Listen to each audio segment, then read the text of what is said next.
Oh, hi everyone. You get to see Thomas. Hey. Hi, my name is Thomas Zazorgi. I'm part of the MIT Bootcamps team, and I work as a program manager. And I may have already been in contact through email with some of you guys. So this is really an opportunity for you guys to ask any questions you have about the bootcamp. And we're really here to help you, guide you through the process and share as much as possible. And we kind of just wanted to get this quick webinar out and help you guys, learn more about the bootcamp.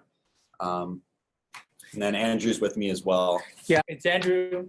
You've seen me before. If you haven't seen me, I was part of the first bootcamp in 2014 and now help run this program and scale it internationally. Also, we have a special guest with us today, and he's coming into the camera right now. Hello. Hi, how you doing? So, hi, my name is David Addington. I am a researcher at the MIT Media Lab.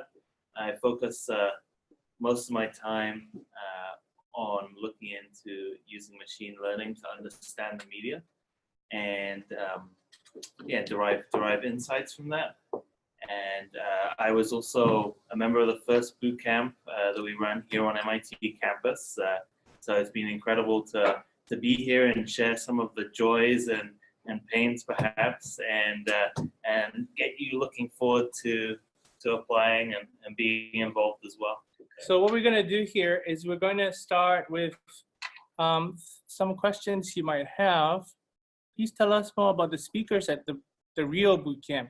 So yeah, the way that speakers tend to work at boot camps is we'll have like a main faculty lead come from MIT. So in this case, we actually have Bill Aulett, who's the managing director of the Martin Trust Center at MIT, which is a center that helps students interested in entrepreneurship. He's also a professor of practice at the MIT Sloan School of Management. So he's a very experienced professor. He teaches MBA students. He specializes in entrepreneurship. And he's even started a bunch of successful companies, throughout his career that have generated, I think, like maybe $500 million in revenues. And he is featured in, all of the online courses that we have, Entrepreneurship 101, 102, and 103.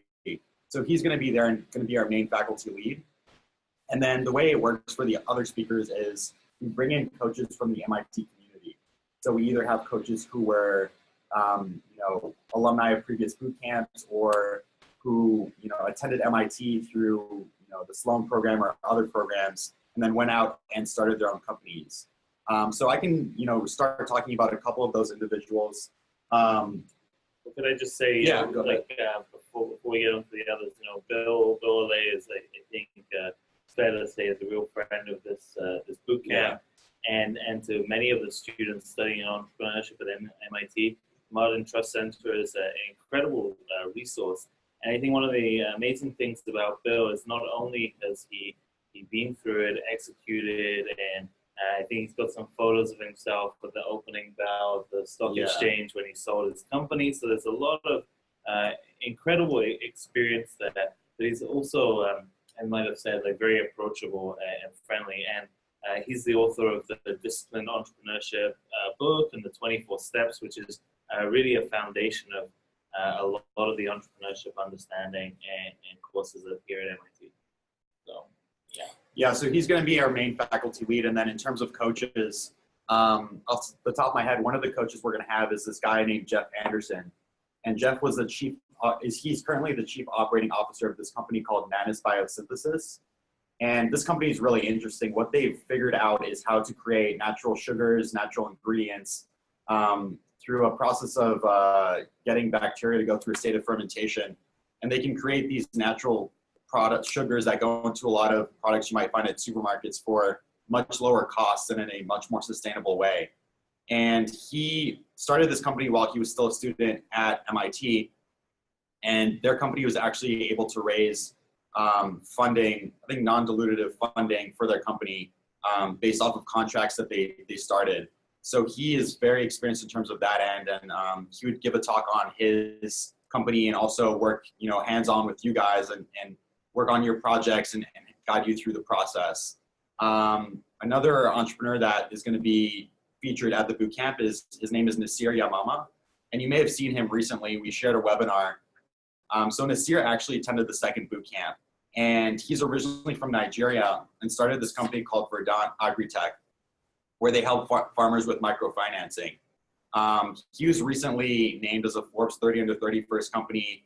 He was mentored by Richard Branson, and he shook the Queen's hand. He's a very interesting guy, but he's also super humble and really nice. And when you meet him, you'll realize how great of a person he is. So he's going to be there to share his experience as well. Andrew, do you have any other? Yeah. So I would also say this, and just to kind of zoom out a little bit, and we'll get to more of your questions. One of the things about the bootcamp really is about it's an educational process, and it really brings you through the systematic frameworks that we teach here at MIT. And the big part about that is not just about walking you through and having you practice and own the innovation process, but also it's not just that hard skills, but it's also about the soft skills, right? The soft skills of how to form a team, how to deal with conflict, how to manage your team. That's going to be also significant. A lot of people look at the soft skills and go, okay, well, that's just part of the thing I'll learn on the job. It's actually really hard. And so the coaches are there to guide you through not just the innovation process, as David and all of us here have done, but really it's also about the coaching specific to the soft skills that people typically don't talk about. And that's significant because you're not going to get that kind of advice in the real world. In addition to that, you're also going to get access to the type of thinking. Traditionally, you get the output, which is what you see, the products and services that are developed. But what you do not get access to is the thinking behind how these are developed. What are the thought processes? What are the innovative ways and new perspectives to look at things, look at problems, look at opportunities, look at understanding customers and what their needs are, and have the ability to fulfill that throughout the entire week. That's what's going to happen. Also, I'd like to share another coach that is coming. His name is Mateo Nacat. He's from Mexico. He came to also the first boot camp in 2014 and went back to Mexico to launch his own boot camp for his community in Mexico. And now they are spreading the innovation framework and ecosystem and building that in Mexico City. So you're going to get a diverse range of expertise from all the different coaches, not just those where they are all MIT trained, MIT alumni from MIT Sloan School of Management, as well as from the bootcamp. And that's just going to be a significant diverse experience, not just for Rio, but also at the healthcare innovation bootcamp that is jointly organized. I don't want to neglect those who are on the call today that are also thinking of attending the first jointly organized with the Harvard Medical School's Center for Primary Care Healthcare Innovation Bootcamp. That's going to be significant as well. And I just also want to talk a little bit about the reasons why we chose Brazil and why we chose to work with Harvard, with HMS, really. As you know, Brazil is one of the top countries for entrepreneurship. If you look at past reports, and also as evidenced by the number of Brazilians who have applied to our bootcamp, whether they currently live in Brazil or reside elsewhere around the world, and it's been incredible. And we think Brazil is an incredible place for entrepreneurship and innovation, and really poised to grow. This is why we decided to go to Brazil for the upcoming bootcamp in innovation and entrepreneurship this summer. I would also say, with regards to the healthcare innovation bootcamp, we've also seen a lot of healthcare professionals. We've also seen a lot of entrepreneurs and innovators and research scientists that are looking to commercialize research in the healthcare space. So it's for both sides. You have the healthcare professionals, but at the same time, you have healthcare people that are innovating in the healthcare space, and they need the access in and the deep understanding and knowledge of the healthcare space. And this is what the Center for Primary Care at Harvard Medical School is going to bring to the table in terms of an added value above and beyond the innovation framework that will be taught and coached at the first healthcare bootcamp, healthcare innovation bootcamp in August. So let's see what else. Yes. Yeah, it's super exciting, and it's amazing to see the bootcamp grow with this partnership with Harvard Medical as well. One thing, as you were mentioning about Nasir, that came into my head is that the number of bootcamp alums who are getting the 30 under 30 award is seems to be exponentially increasing. I don't know if I started the trend, but it's happening, and so I just wanted to reflect on that for a second, because for Forbes, the 30 under 30 project is an idea that they kind of make contact with. I think on the Forbes side, I mean, I don't know for definite, but it seems like they make contact with entrepreneurs who are upcoming and people who are going to have key positions with industry and be industry leaders at an early point in their career, so that later on they can ask them for favors or like great interviews and so on. And so they're like really trying to detect who those key players are going to be in the future. And I think it's very interesting that the bootcamp, in a way, seems to be like, and the admissions process also seems to find, a higher ratio of potentially these people.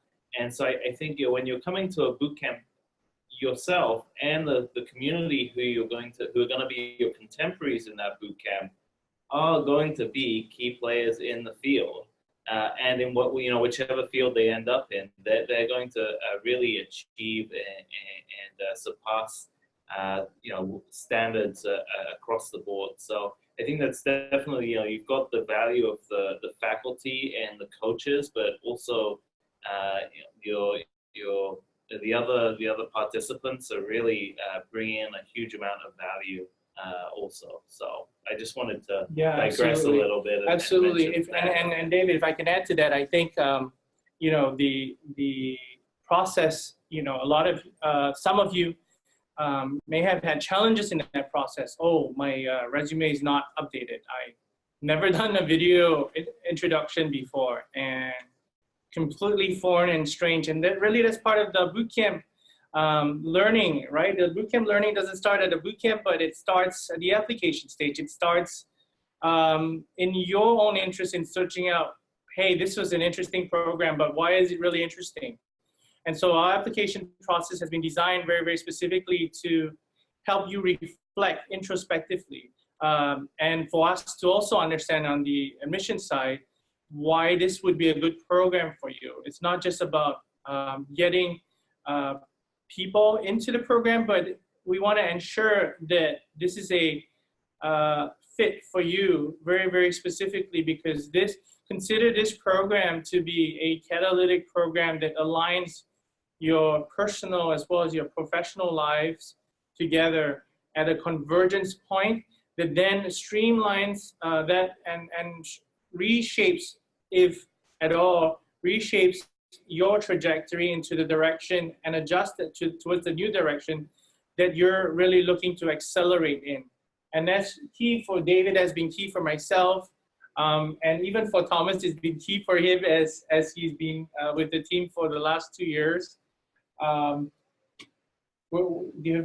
you share your own startup journey? Yeah, I mean, I think being part of this bootcamp experience, what's been the most amazing part for me is seeing how these communities form.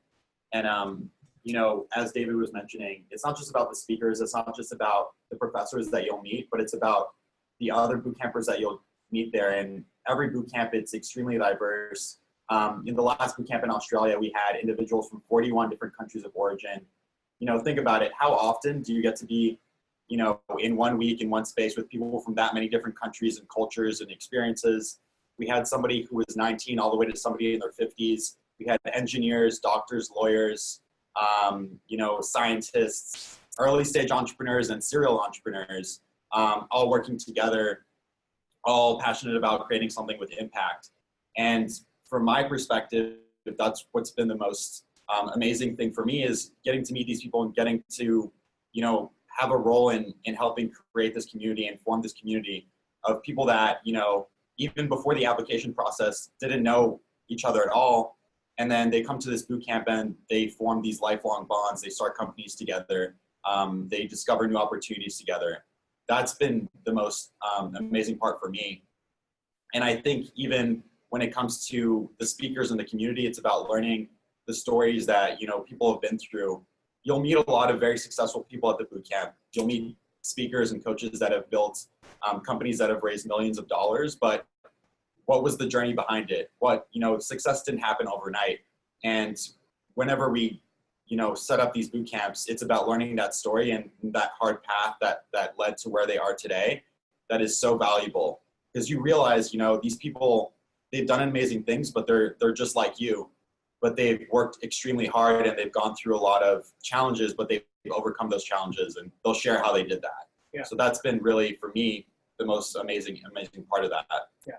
And so just to kind of add to that Yeah. too, really it's about the contrast of that diversity. You have, you have coaches and faculty who have, that are significantly far ahead from the perspective of, they've accomplished all these things, but at the same time, you have coaches who are still struggling with success. And so they will be sharing not just the success, but also the failures. And we're very open about failing all the time. And as you would have experienced, I failed yesterday when I sent out the wrong link.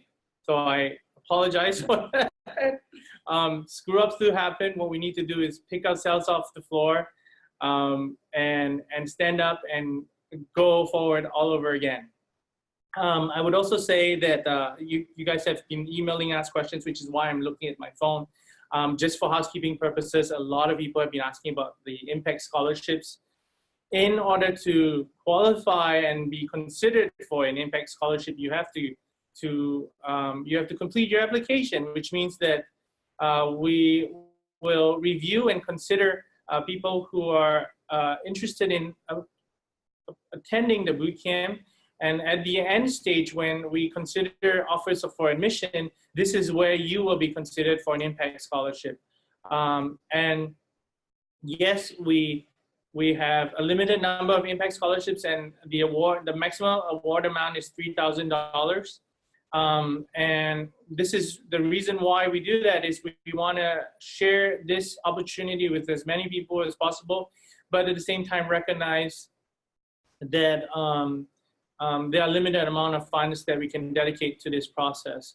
Another concern that came in was like, well, hey, if somebody's solving cancer and got a impact award scholarship, should I really consider attending this bootcamp? Is it completely out of my league? I would say no, it's not completely out of your league, primarily because if you were, amazing, why would you need the bootcamp? What we're looking for very, very specifically is for people who are highly motivated, deeply engaged, and want to own the areas of challenges that they want to solve.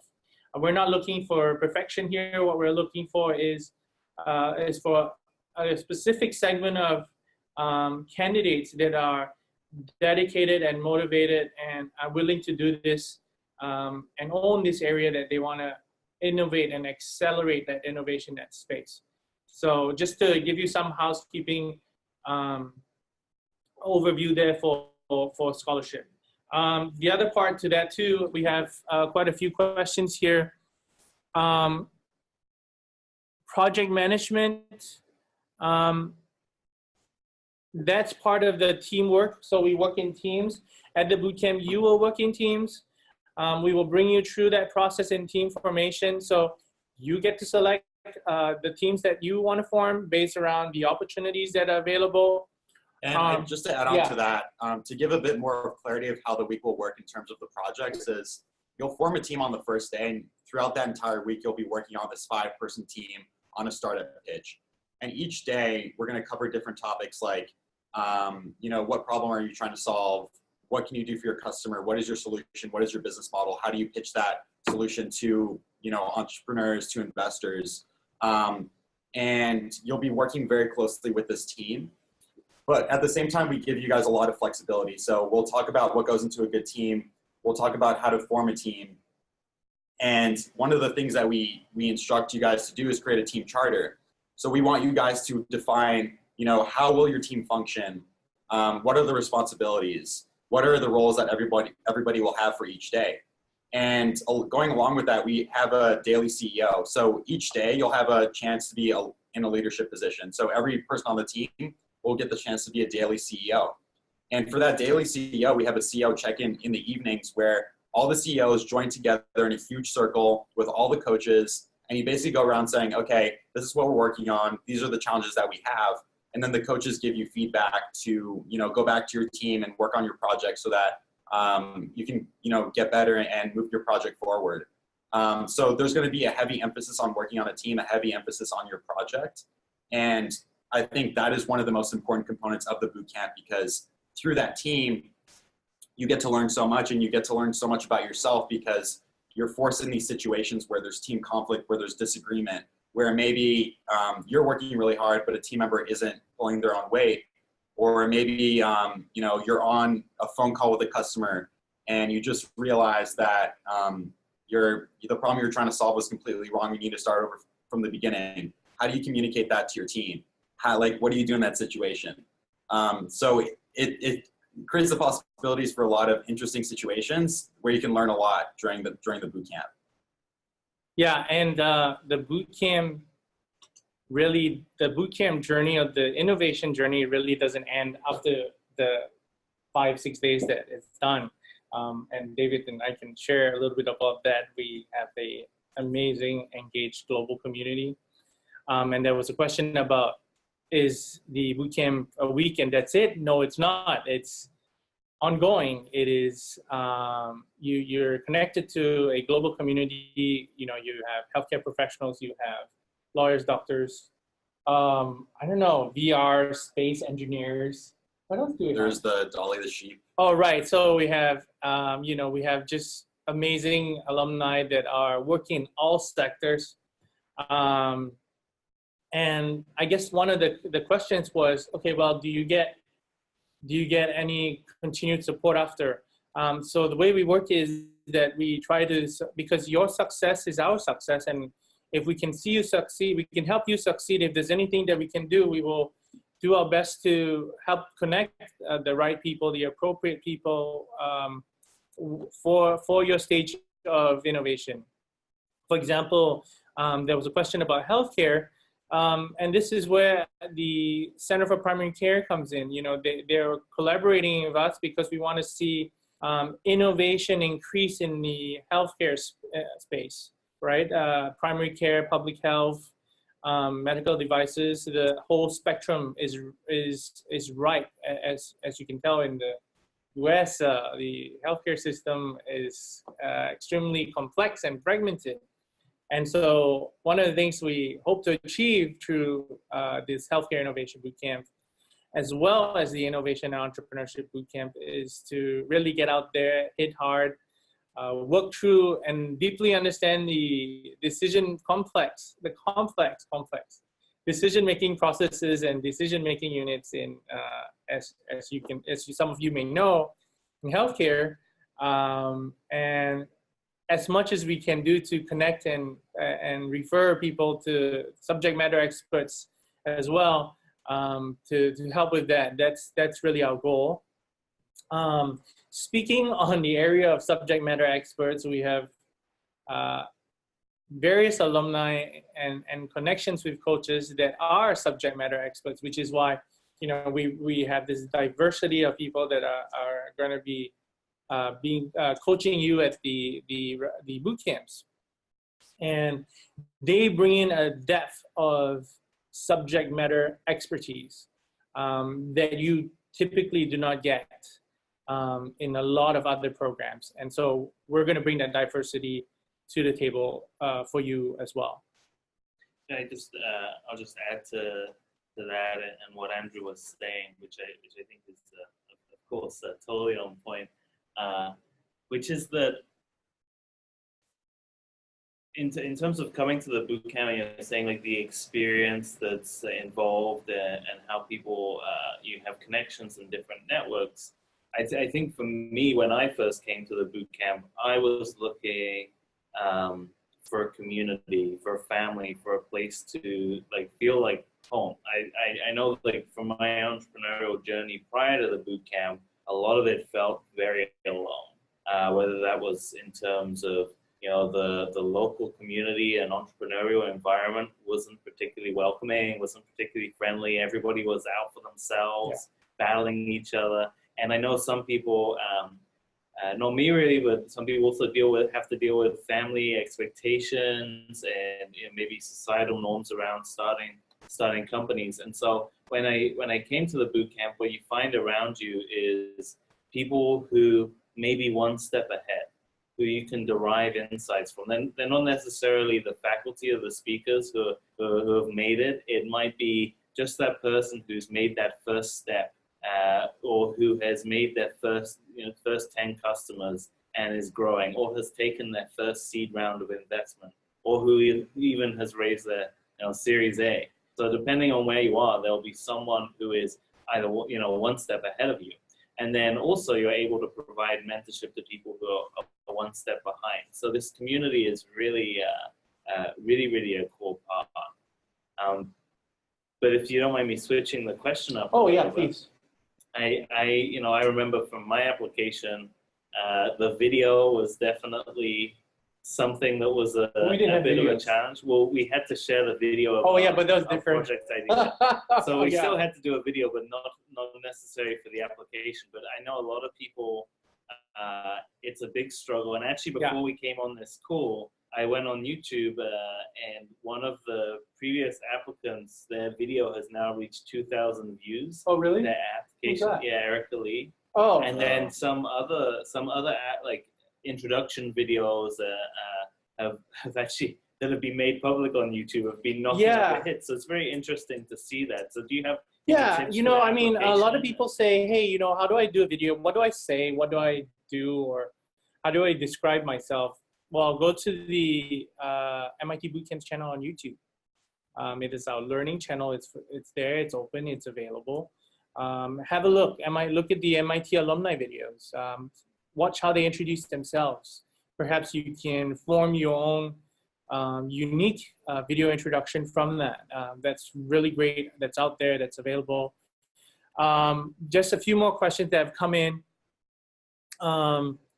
Is this program just for students? No, it's actually significantly diverse. The age range of this program is by far it's as large as it can possibly get. Yeah. Like you have people 18 to people in their 60s. Yeah. So it's absolutely not just for students, and we create a diverse class by design. We want it to be as diverse as possible. Yeah. I think if it was just students, you would miss out on learning from people more experienced than you. Yeah. And as David was saying, like a huge value of the bootcamp is you get to meet that person that's maybe 1, 2, 3 steps ahead of you. And when you have a diverse group of ages represented at the bootcamp, you definitely get that, experience. Whereas if it was all students, you wouldn't get that. So, students are welcome to apply.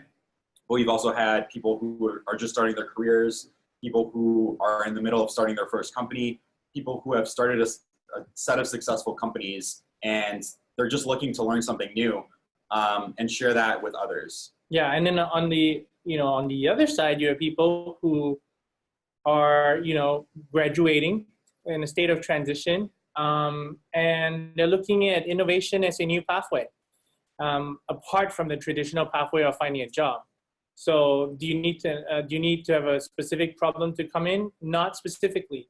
In the past, we looked at that, but it wasn't really conducive, we felt, to the positive growth that the bootcamp provides. So what we've done is we've said, okay, you can have an idea coming in, you can have an opportunity coming in, you can have a problem or challenge that you're looking to solve.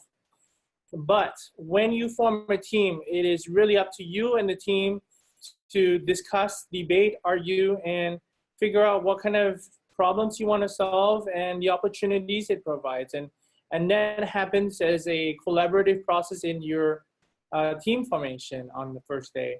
The other part I want to touch on with what David shared was, the competitiveness of the industry. In innovation and entrepreneurship, everybody's looking to compete with one another. Oh, I can't share my idea because somebody's going to steal it. So we look at that on a spectrum.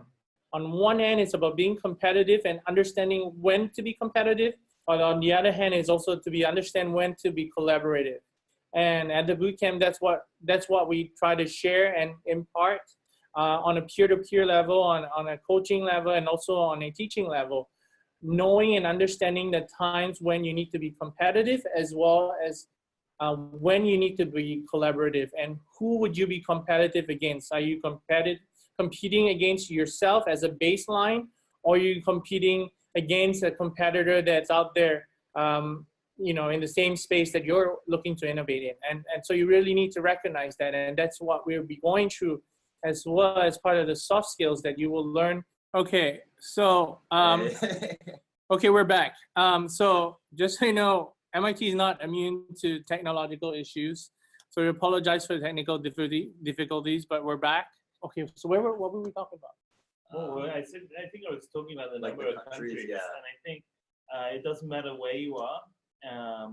We'll make it happen if you apply and you successfully get in. I mean, we've had a few people now, I think, from Syria, from from all across the globe. And in terms of we were speaking briefly about ages and experiences, they don't matter. I seem to remember a year or so ago there was an applicant in their 80s. Is that correct? Or 70s? Yeah, I think there may have been an octogenarian. So don't feel afraid to like jump in, get through the application. And when you get admitted, there'll be a very clear reason why. Yeah, and there was a recent article I think we either shared or will be sharing shortly. It was about recognizing two things. One, on yourself, to recognize that you do have potential, and that what the bootcamp tries to do is to look for people who have, that you're demonstrating that potential to us, so that we would like to offer you admission. We believe everybody has the ability and potential, latent potential, to achieve greatness, and that's really where we want to go with this. And then just adding on to that, I think that's a really important point. And I think a big part of this bootcamp, especially with what we're trying to do behind the scenes as we build this out, is we want to create a program that will impact people 10 years, 20 years, 30 years from now. Like it's not just about the week, but it's about, how will this bootcamp program impact this person in a decade? Who will this person become after this? So it's really creating this program and this community that is almost like a long-term investment in a group of individuals who we believe will have a high impact, a high positive impact on the world, on society. And that's really aligned with MIT's mission, which is to empower people to do something with impact that benefits not just the US, but the entire world in some kind of a positive way. I want to follow on to that as well, but maybe I'll just mention if you guys haven't heard an answer to your question yet, I think when we rejoined, we lost a few questions. So please rewrite your questions in the question box. Yeah. So apologies about that, but that's the way it is. So we got a couple of one question. Can I apply to more than one bootcamp at the same time if they both meet my interest area? So I would say, you have choices, but then at the same time at the bootcamp, what we talk about a lot is about focus. And we see focus to be one of the core pillars of anything that you do, because without focus, your efforts are going to be divergent. And what we look for is specificity. And in that focus, you find specificity. So I would, again, I talked about being introspective. I would ask yourself, and I have asked myself, and David has asked himself as coming to the bootcamp, what do I want to get out of this bootcamp? And what is the specific direction I want to go in and want to try and experience? I want to say very specifically that for healthcare innovation is very, very specific about both healthcare professionals as well as innovators and entrepreneurs looking to innovate in the healthcare space.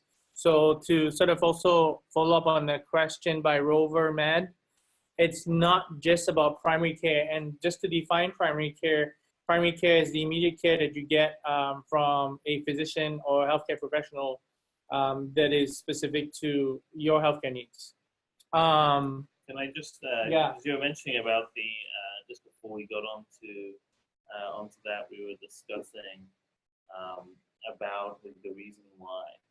and like having confidence in your Yeah. application.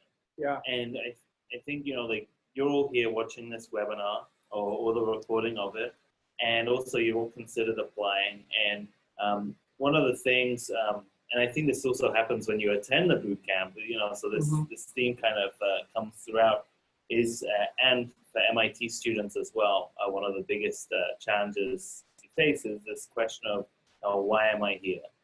And it's because, you know, the people you're surrounded by make you think twice. You're like, wow, there's this incredible community. Saying, why am I here? And so maybe some of you are on the other end of this pool thinking like, okay, so these are the students they're talking about. They're saying they're like several steps ahead, and I feel like I'm at step -5. How can I relate to this? And I just you know, would like to encourage you guys and say, you know, there is a reason why you're here, why you're interested in this, why you're considering applying, why you'll end up attending the boot camp, and why you're here. So, yeah, I just wanted to give an encouragement as you know, you'll probably watch. Maybe you know, as you if you come to attend the boot camp, you know, you'll watch some of the videos of others, or maybe you'll find some on YouTube, and you'll be like, how am I able to do something like this? That video, that, you know, Erica's video is so great. How, you know, my video is so rubbish. Why would anyone ever accept me? I just say, like, be confident and persist. And like you're saying, the focus will really see you through the application and see you through the boot. Yeah. I want to say, you know, people, on one hand, we want to show great examples of people who have achieved a significant amount after coming to the program, which is why we share the videos that we share. But at the same time, it can be also intimidating for those who are new to the game. And when I want to encourage you that these people didn't get there overnight. There was a lot of hard work. There was a lot of thinking. There's a lot of introspection that happened for this to happen. And even for us, we didn't get here overnight. It was a lot of hard work. And so it is about it's at the intersection of hard work meets opportunity. That's where your luck happens. So the harder work, the more luckier you become, right? I would also say that we're not looking for perfection. We're looking for openness to learn and openness to feedback, right? And it's all about iteration. It's about getting better at it over time. I think adding on to that, especially going back to the videos, the video introduction, I think one thing that we look for is authenticity, and that your most authentic kind of self shines through. And if you're honest with yourself and you're like, you know what, maybe I'm not, you know, at, you know, this step or that step, maybe I'm at step -5, like, you know, David mentioned. But if you're honest with yourself and you know, okay, well, this is where I want to be, this is what I care about, and you're just really honest in that aspect, that shows a lot about the type of person that you are. And that's something that we really value when we're looking for people who we want to join this global community of entrepreneurs, innovators, change makers, who are working together to, you know, have a positive impact on the world. I think, you know, as we were discussing focus as well, there was a question on, can the 60-second video be 120 seconds? And I think the idea of the it could be a 10-minute video, right? But the idea of the 60 seconds is that you boil things down. You say, like, what is it that what is it that is the essence of who you are and what you're trying to achieve? And, you know, when you get down to speaking for a minute, there's really so much opportunity to give a lot of detail. But I would also recommend, you know, if you're reducing the time, reduce the content. Don't panic through and like be super fast in your video. just you know, it would be better to have 2 sentences in a minute, which really were the essence of who you are, than trying to fit in several pages of notes. So just boil it down and focus. And I don't think you're missing out with 60 seconds. Anything that you could do in 2 minutes. I absolutely agree. And I think David used a key word. It's really the essence of who you are. We want to see who you really are and I think 60 seconds is sufficient. You know, think about it as a handshake. You know, you meet somebody at a new event, you shake their hand, you say, "Hi, my name's so and so," and they ask you, "What do you do?" It doesn't take 60 seconds. It takes maybe what, 10, 20 seconds at the most. Well, I met one of a student or someone who's incoming to the lab next year, and I thought their introduction, you know, within those few seconds was amazing. It was like, "Hi, you know, I'm a chief engineer at NASA. I build spaceships." It's like, okay, so I know I kind of know what you're all about. That's right. Yeah. So it's like, how can you, like, you know, maybe a good exercise is to boil it down into a sentence and expand from there, rather than trying to just cut down what you have already on your LinkedIn or like your bio down to a minute of video. Why not just start off with a sentence and then see what you can put on that adds value? Yeah, and practice on your friends and family and your colleagues. I have to do a video. Can you give me feedback? And much as it's embarrassing. Oh yeah, and you know, so bootcamp's not all about hard work.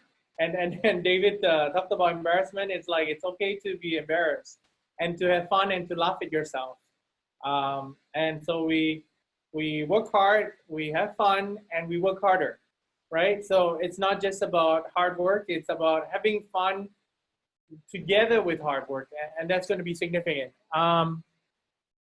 Let's see, what other questions do we have? Right, so the cost of the program includes all meals for the duration of the program. Travel and accommodation is not included. We have and are making headways into getting special group accommodation rates for the participants who are offered admission.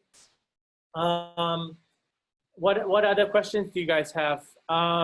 Why healthcare? As I shared previously, healthcare, we've seen a lot of healthcare startups come out of the bootcamp, and this is one area that it requires, it's significantly complex and requires a lot of innovation, and if not now, when?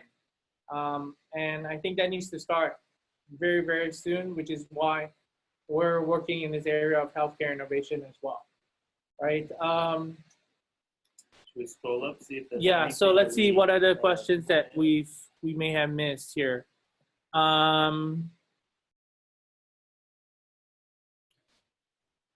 So Rover Matt also asked if they have a beta in existence by August rolls around, could they still benefit from the bootcamp? I think we've seen startups, and so just to be clear, we invite individuals. If you are a part of a team, every member of the team who wants to attend needs to submit their own individual application, and we've seen that happen, and we've seen, actually in Brisbane last year, you were there too, right? So we had, and actually you can have a look at their webinar, e-seminar from before, the Learn, Unlearn, and Relearn e-seminar on the Global Innovator Series. So Lauren, Carlos, and Frank, they were a team, and they applied to the bootcamp, and they came to the bootcamp, and they worked on their project at the bootcamp, and now have gone on to launch their pilot in Kenya, and their product is I believe it's a electronic health record. And so they've really shared and accelerated since the program. Let's see, so I think, you know, at whatever stage you're at, there's always something to learn, because really the reality is that for an early stage company, you're not going to cover everything, right? And even as diligent as you are, I mean, you can talk about each thing when you're doing it. And would you have benefited from this program? I think for sure, and we did. I think, you know, one of the things I find with with Bill's book, the 24 Steps, and the online courses in which it's been, you know, so beautifully put together in Entrepreneurship 101, 2, and 3 to date, is that when you're approaching challenges or you're witnessing other companies' paths issues they're facing, maybe great successes they've had. It gives you a framework to kind of decompose what you're witnessing and to understand where these issues may be emanating. Is it like a team dynamics thing? Is it a product market fit? Is it something to do with not really understanding the persona? Or where does the success derive from? Is it a particularly is it a new business model being put in an industry which has just been seeing the same old for a very long time? So I think that's one of the core takeaways is also having this rigorous framework. You take in this rigorous framework through each day of the bootcamp to understand and apply to the challenges that you and your company face. So I think that's definitely one of the big takeaways, besides all the other things we've mentioned so far today. I want to share this picture, and I don't know if you can see it. It's called the Entrepreneurship Success Pie. Look at idea. The idea is probably one of the smallest pieces in that pie. Team by far is the biggest. Execution and market. So somebody asked the question, if I share my idea at the bootcamp, because it's an open forum, because it's an educational experience, somebody could plagiarize or steal it. I'm curious to hear your thoughts, and then I'll close. Okay, on the spot. So yeah, ideas are easy, execution is hard. Yeah. I think that's it's one of the things in hindsight you look back on and you see, and it's every bootcamp. We all fall foul of this. You see someone holding on so tightly to this idea, and what's happening is it's holding on so tightly to the idea is kind of strangling the life out of it in some way. You not necessarily you have to share all of your secret sauce with everyone, but allowing people to understand what you're working on, the challenges you're facing, what the essence is of what you're trying to do, enables them to help and enables them to give solid, clear advice on an idea that probably is not going to be, especially if you're early on, this idea is unlikely to be the final version of what you're trying to solve or do. So my advice would be, and you see this as well, a lot of, I'm sure, like if you haven't had it in your experience so far, other people can attest to it, is that you see lots of people walking around with great ideas in stealth mode. But how often do we see these ideas, they really flourish into something successful? And I think this, this opening up of your idea actually makes the execution of it more probable. Yeah. And whilst you're sitting, holding on to your idea, not developing it, not releasing it to other people in the community to, kind of throw ideas back and forwards of, you're increasing the risk of someone either coming up with it naturally or finding it somewhere else in the meantime.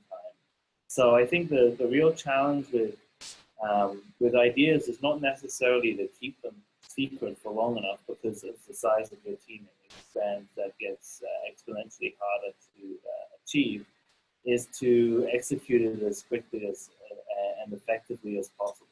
Yeah, I think there are also outliers.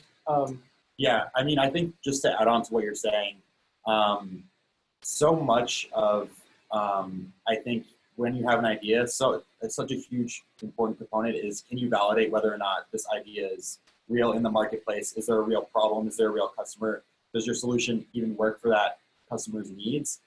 And I feel like, from my point of view, the more you hoard onto this idea and keep it secret, the more you're getting into your, you're basically preventing yourself from validating it in the market and seeing, okay, is this idea even valid? And you might think for like a couple months in stealth mode that it is, but then once you actually start talking to real people, start talking to your community, to your customers, you realize, oh wait, that wasn't even the real problem. And maybe there wasn't even a real problem. But then this is what the problem is. And that's so important. And then going back to the whole idea of team versus idea, that's something that is so important. I remember, I think during the second boot camp, we had a couple speakers who were venture capitalists, and he said that he would rather invest in a amazing team with a mediocre idea than in a team that is dysfunctional with an amazing idea, because he would know that that amazing team would be able to execute on that idea and make it better and make it into something even more amazing. But the dysfunctional team would never be able to work together, would never be able to execute.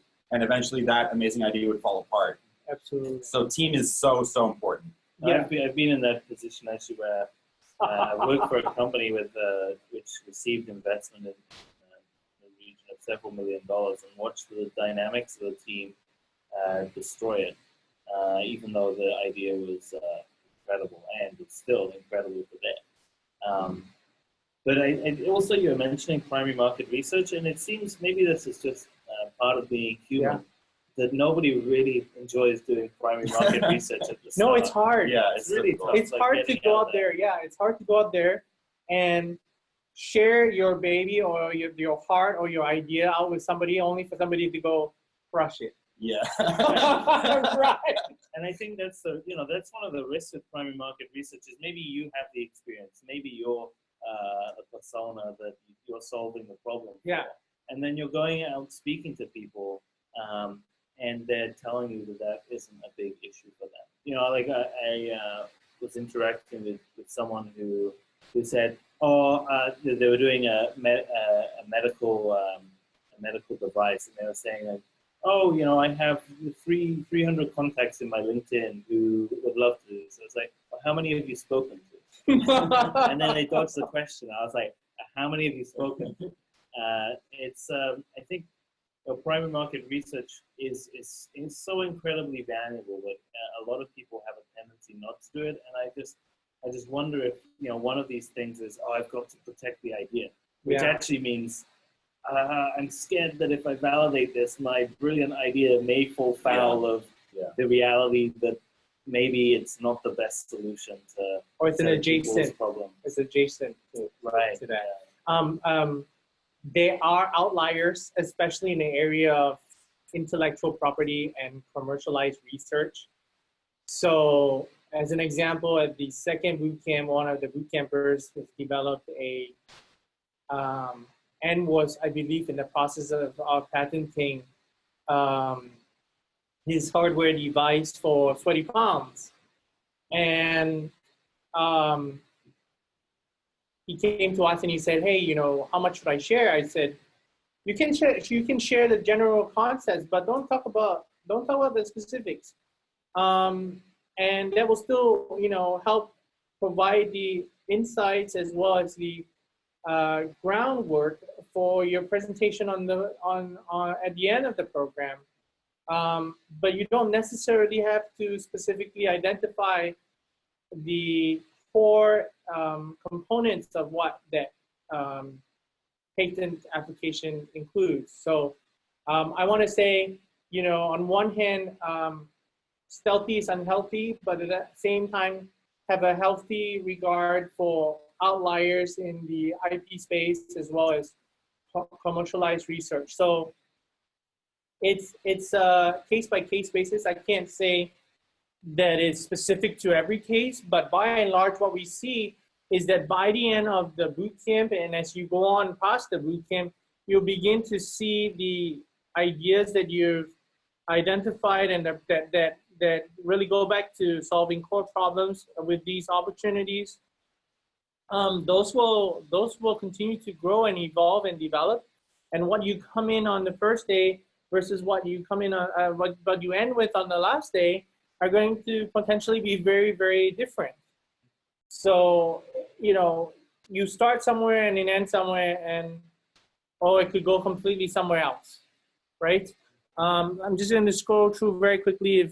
I think just, with regarding to like patent pending or patent applications or stuff that you may want to patent in the future, each jurisdiction and country has a different set of laws around public release.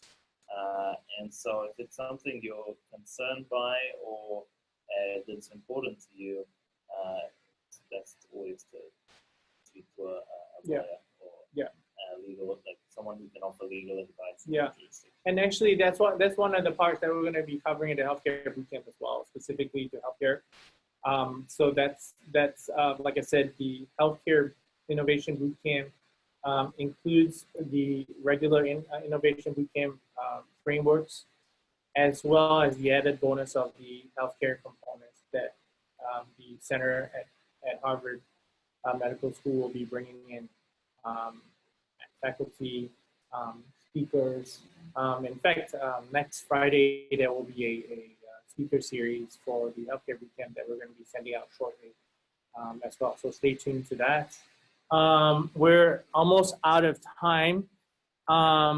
Really, we are here to encourage you and to understand your challenges, why this process has been hard for you, and we want to improve. So we're asking you too for feedback. How has the application process, we've moved to a new platform that has helped us significantly on our internal processes here for the admission. Have they been easier for you, or have they been more challenging? We would like to know. Email us at bootcamp.mit.edu. And don't be a stranger. If you're in the Boston area, email us. We'd love to see you. David comes by, and we have alumni in the area. We regularly have meetups. What else? What else is there? Yeah, I mean, I think that covers it. Thanks a lot for joining us with this webinar. And again, if you have any other questions, email us at bootcamp@mit.edu, and either Andrew and I will respond, usually within 24 hours, or if we're busy in a couple days, but we're usually on that email. So you can reach out to us, and if you want to schedule a call to learn more, we're more than happy to share more about the bootcamp one-on-one and hear more about your personal story and what you're looking to get out of this program. Yeah, that's really that's actually sorry to digress again, but it was a funny story. So I actually, whilst my application was pending to the bootcamp, I called in, and I'd been taking the online courses, and none other than Dean Beshimov, one of the celebrities of the entrepreneurship bootcamp videos online, picked up the phone, and I was like, oh no. I was like, this is a make or break call. So, but it's I think the team has expanded, and there's a lot of potentially bandwidth for you to speak, as Thomas was saying, to the team. And it can be a really helpful thing to do to connect with the person on the end of the line. I know sometimes when you're applying from overseas, MIT and all of us over here can seem so disconnected. Yeah. So feel free to either drop a line by email or get in touch over the phone. Yeah, and this is really the reason why we're doing this today, very especially for you guys. So thanks again. Thank you. And hopefully we'll see you in Brazil or at the Healthcare Innovation Bootcamp in Cambridge, Massachusetts. Until the next one, wish you all the best, and see you soon. Bye for now. All right, bye.